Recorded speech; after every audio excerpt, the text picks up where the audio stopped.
There's a few tricks to getting success on social media with when you post, what you post, and how you post.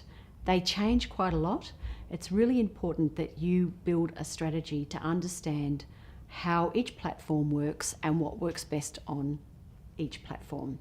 For instance, on Facebook, you might find that for your demographic, they're most active on Facebook first thing in the morning before they drop the kids to school, for instance, and then maybe 4 o'clock in the afternoon after they've picked their kids up, if that's your demographic, in which case that's when you need to post. There's an awful lot of traffic on Facebook, and for your post to be seen, it has to be at that optimal time or it falls down the page. If you've got a different type of demographic where they are office workers and they get on and hop on social media in the middle of the day, then that might be where you want to post. You can tell how successful your posts are and how much reach they're getting by having a look at your analytics in the back of your Facebook page and seeing when most people are seeing your posts. Analytics are critical for understanding how successful your posts are, either on Twitter, by how many retweets you get and how many comments you get, and analytics on Facebook. When you're doing a post or cross-posting from your blog to social media, it's important that you think a bit like a journalist. What kind of heading is going to make people read that post? If it's too obtuse, like "you'll never guess what happened to me today," you might find that people don't click on it, they're not interested.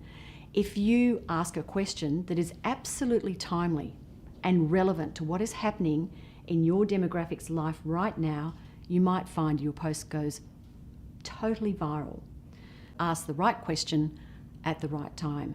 That might take a little bit of market research for you to find out what your demographic is interested in. And the way that you get that is by following your clients, reading their posts, finding out what they're doing your market research through media. It's called social media for a reason, because it is based on socializing, but it's also part of your networking. And it's a very, very important tool to understand how to use. But don't just jump in feet first, join up to everything, post all this stuff out there without knowing what you're doing. You have to know when to post, when's the best time of the day, when's the best time of the week to post, who do you post, who do you follow, who should be following you, what kind of things should you post, how do you make sure that your posts actually get people reading them, what sort of headlines do you come up with, who is your customer, who is your ideal customer, what's your demographic. Those are the types of things that a social media consultant or a course that you do in social media can help you identify. You might find there's a course being run at your local community centre or by your council. That's a good place to start, and then you'll at least be able to have some kind of base level idea of what you should look for further education.